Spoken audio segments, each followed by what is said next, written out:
जय हिंद। पिछली बार हमने सेक्शन 78 भारतीय नागरिक सुरक्षा संहिता डिस्कस किया था। इस बार हम लोग डिस्कस करेंगे सेक्शन 79 भारतीय नागरिक सुरक्षा संहिता। उसके साथ में बाकी सेक्शंस भी डिस्कस करेंगे। सेक्शन 79 भारतीय नागरिक सुरक्षा संहिता कहता है कि जो वारंट होगा उसको कहां पर एग्जीक्यूट कराया जा सकता है।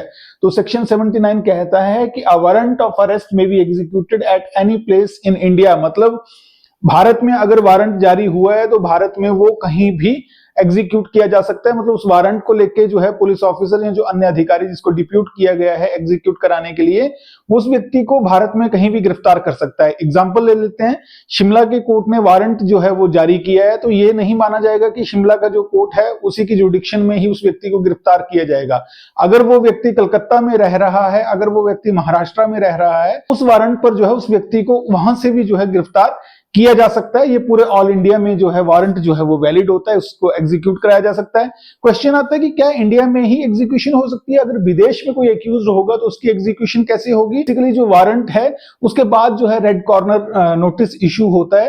रेड कॉर्नर नोटिस इशू जब हो जाता है तो उसके बाद कंसर्न कंट्री को, जो वहां पर इंटरपोल रहता है, इंटरपोल को रिक्वेस्ट किया जाता है कि आप जो है इस एक्यूज को अरेस्ट कर लें। उसको वहां पर जब डिटेन किया जाता है तब जो है एक्स्ट्राडिशन का प्रोसेस जो है शुरू हो जाता है। तो वारंट के साथ इंडिया में कहीं भी अभियुक्त को गिरफ्तार किया जा सकता है। बीएनएसएस के अकॉर्डिंग वारंट के साथ भारत में ही किसी अभियुक्त को गिरफ्तार किया जा सकता है। विदेश में अगर किसी अभियुक्त को गिरफ्तार करना है तो उसके लिए प्रोसेस जो है वो डिफरेंट है। उसके बाद सेक्शन 80 भारतीय नागरिक सुरक्षा संहिता कहता है कि जो वारंट होगा वो एग्जीक्यूशन उसकी कराई कैसे जाएगी? Out of जुडिक्शन। हमने जुडिक्शन वाली चीजें डिस्कस कर ली कि मजिस्ट्रेट ने शिमला में वारंट जारी किया, शिमला की पुलिस को लोकल वहां पर बोल देंगे कि आप इस व्यक्ति को अरेस्ट करके मेरे समक्ष प्रस्तुत करो। लेकिन अगर सपोज कर लो व्यक्ति जो है वो बिहार में रहता है और शिमला के किसी केस में वांटेड है, वहां के कोर्ट ने वारंट जारी किया, तो वो कैसे एग्जीक्यूट कराया जाएगा? सेक्शन 80 वो जो कहता है कि वो जहां पर वारंट जारी हुआ वहां की लोकल पुलिस को नहीं कहेगा कि आप जाओ और बिहार में जाके इसको एग्जीक्यूट करा के लाओ। ऐसा प्रोसेस 80 में जो है वो मना किया गया है। उसमें कहा गया है कि लोकल पुलिस को डायरेक्शन नहीं दी जाएगी, लेकिन जहां पर अभियुक्त निवास करता है साधारणता, या जहां पर उसके होने के चांसेस हैं, वहां के एग्जीक्यूटिव मजिस्ट्रेट को वारंट भेजा जा सकता है, या फिर वहां के डिस्ट्रिक्ट सुपरिटेंडेंट को वो जो वारंट है वो भेजा जा सकता है। अगर कमिश्नरेट सिस्टम है तो वहां पर कमिश्नर ऑफ पुलिस को जो है वो वारंट भेजा जाएगा। अब आगे कहता है कि जो वारंट जब एग्जीक्यूटिव मजिस्ट्रेट को, डिस्ट्रिक्ट सुपरिटेंडेंट को या फिर कमिश्नर ऑफ पुलिस को जब मिला तो वो क्या करेंगे, कैसे एग्जीक्यूट कराएंगे? अब कमिश्नर या फिर जो सुपरिटेंडेंट ऑफ पुलिस या एग्जीक्यूटिव मजिस्ट्रेट खुद तो जाएंगे नहीं अरेस्ट करने के लिए, तो वो क्या करेंगे? इंडोर्स करेंगे। मतलब किसी को मार्क कर देंगे। वो लिखते हैं ना नेसेसरी एक्शन। सपोज कर लीजिए सुपरिटेंडेंट ऑफ पुलिस को मिला वारंट, तो वो क्या करेंगे? किसी एसएचओ को मार्क कर देंगे, SHO ABC police station is directed to do needful as per law. तो वो जो इंडोर्समेंट वो करेंगे वो उसमें कर पाएंगे।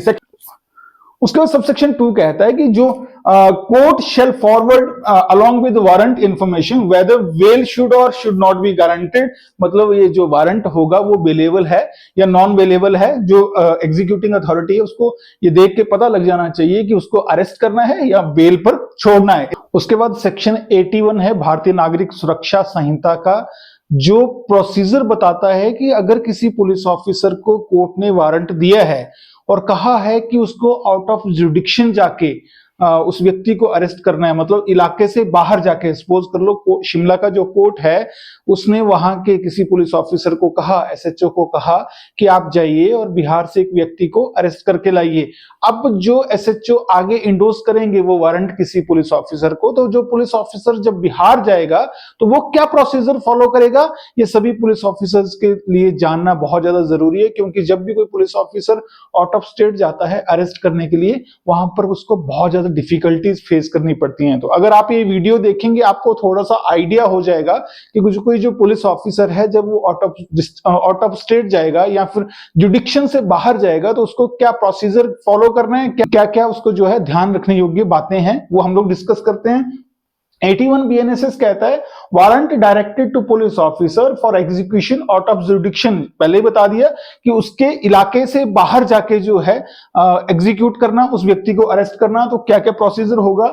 सेक्शन 81 का सबसेक्शन 1 बोलता है कि जब किसी पुलिस ऑफिसर को ऐसा वारंट दिया होगा जिसकी एग्जीक्यूशन आउट ऑफ जुरिडिक्शन करानी है, इलाका से बाहर करानी है, इलाका किसका, उस मैजिस्ट्रेट का इलाका या फिर उस पुलिस ऑफिसर का इलाका, उसके जुरिडिक्शन से बाहर जाके किसी व्यक्ति को अरेस्ट करना है, तो वो पुलिस ऑफिसर क्या करेगा, वारंट लेके जाएगा, तो वहां के एग्जीक्यूटिव मैजिस्ट्रेट के पास वो वारंट लेके जाएगा, डायरेक्ट जाके उसके घर नहीं घुस जाएगा, पहले जाएगा वो वारंट लेगा और एग्जीक्यूटिव मैजिस्ट्रेट के पास चला जाएगा, या फिर कहता है कि ऐसे पुलिस ऑफिसर के पास चला जाएगा जो स्टेशन हाउस ऑफिसर से कम ना हो, मतलब या तो एग्जीक्यूटिव मैजिस्ट्रेट के पास जाएगा या वहां का जो स्टेशन हाउस ऑफिसर होगा, एसएचओ होगा, उसके पास होगा। जैसे शिमला का कोई ऑफिसर गया अरेस्ट करने के लिए बिहार में, वहां पर जाके पहले या तो एग्जीक्यूटिव मैजिस्ट्रेट के पास चला जाएगा, अगर एग्जीक्यूटिव मैजिस्ट्रेट के पास जाने का समय नहीं है या फिर वो ऑफिस में नहीं अवेलेबल है, तो वहां के जो है एसएचओ के पास जाएगा, मतलब थाने में जाएगा।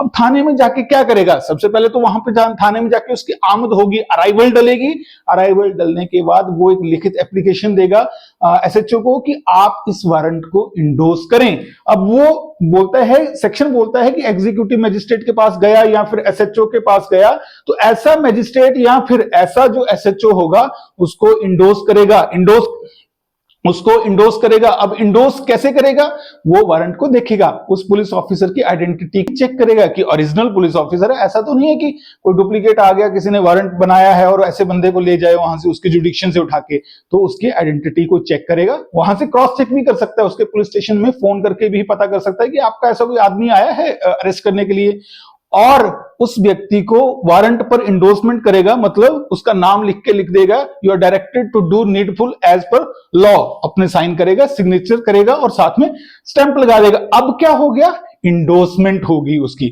मतलब जो वारंट है उसके एसएचओ के इलाके को, एसएचओ को नॉलेज है कि मेरे इलाके में बाहर का कोई आदमी वारंट एग्जीक्यूट कराने के लिए आया है, तो कोई दिक्कत जो है उस पुलिस ऑफिसर को नहीं होगी। अब सेक्शन आगे सबसेक्शन 2 क्या कहता है कि ऐसा पुलिस ऑफिसर जब वो उस थाने में गया, एसएचओ से उसने इंडोर्समेंट लिया, तो अगर वो रिक्वेस्ट करेगा एसएचओ को कि मुझे लोकल असिस्टेंस दी जाए, मतलब पुलिस की मदद मुझे दी जाए, मेरे साथ 1 या 2 लोकल जो पुलिस ऑफिसर है वो दिए जाएं, तो वो जो पुलिस है, लोकल पुलिस है, वो बॉन्ड है, शेल वर्ड लिखा गया है सबसेक्शन 2 में कि अगर पुलिस ऑफिसर मांगेगा सहायता, तो उस इलाका का जो एसएचओ है उसको सहायता देनी पड़ेगी।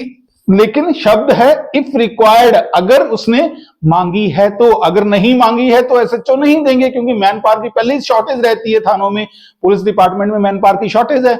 लेकिन अगर मांगा है उसने, पुलिस का जो ऑफिसर आया है बाहर से, अगर उसने असिस्टेंस मांगी है तो एसएचओ बॉन्ड है, सेक्शन 81 भारतीय नागरिक सुरक्षा संहिता में वो सहायता देगा ही देगा। उसके बाद सबसेक्शन 3 जो है सेक्शन 81 भारतीय नागरिक सुरक्षा संहिता का, वो बहुत ज्यादा इंपॉर्टेंट है। वो कहता है कि 1 में या 2 को आप भूल जाओ, आप 3 पे आओ। अगर आपको लगता है कि एसएचओ या एग्जीक्यूटिव मैजिस्ट्रेट के पास जाके देरी होगी व्यक्ति को गिरफ्तार करने की, मतलब उसको भनक लग गई है, अगर मैं लोकल मैजिस्ट्रेट के पास जाऊंगा, एसएचओ के पास जाऊंगा, तो उसको भनक लग जाएगी, वो भाग जाएगा, तो या फिर लोकल एग्जीक्यूटिव मैजिस्ट्रेट है या एसएचओ है, वो प्रिवेंट करेगा अरेस्ट को, मतलब अरेस्ट में कोई रुकावट पैदा करेगा तो वो इनको नहीं बताएगा, लोकल एग्जीक्यूटिव मैजिस्ट्रेट को और एसएचओ को नहीं बताएगा, और डायरेक्ट जाकर भी अरेस्ट कर सकता है। सबसेक्शन 3 में जो है कहा गया है, लेकिन इसमें वर्ड में लिखा गया है,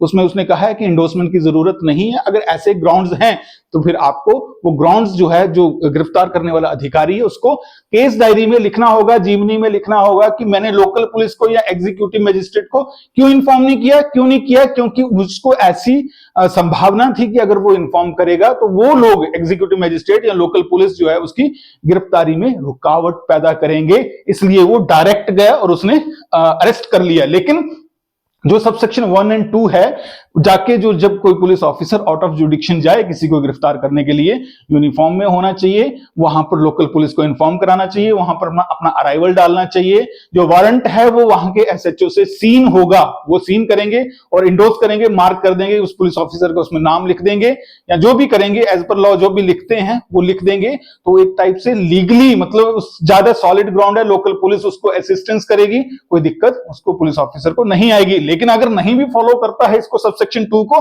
तो सेक्शन बोलती है कि पुलिस ऑफिसर डायरेक्ट जाके भी अरेस्ट कर सकता है, लेकिन उसको रीजंस लिखने होंगे किन कारणों से वो एग्जीक्यूटिव मजिस्ट्रेट और एसएचओ के पास नहीं गया। तो ये था सेक्शन 81 भारतीय नागरिक सुरक्षा संहिता। आज हमने डिस्कस किए हैं सेक्शन 79, 80 और 81 भारतीय नागरिक सुरक्षा संहिता, जो वारंट के बारे में कहते हैं कि आउट ऑफ जुडिक्शन जाके कैसे, मतलब इलाका से बाहर जाके जो है वो कैसे गिरफ्तारी होगी। यहां पर जो एग्जीक्यूटिव मजिस्ट्रेट है, एसएचओ है, मैं दोबारा से मार्क कर दूं, ये कौन से हैं जिसकी जुडिक्शन में जाके आपको गिरफ्तारी करनी है, वहां पे जाके उसको सीन कराना है, अपनी अराइवल डलवानी है और लोकल पुलिस के जो है वो असिस्टेंस लेनी है। तो मिलते हैं हमारे अगले वीडियो में। ऐसे ही हमारे साथ जुड़ते रहिए, वीडियो को शेयर करें, चैनल को सब्सक्राइब करें। जय हिंद, जय भारत।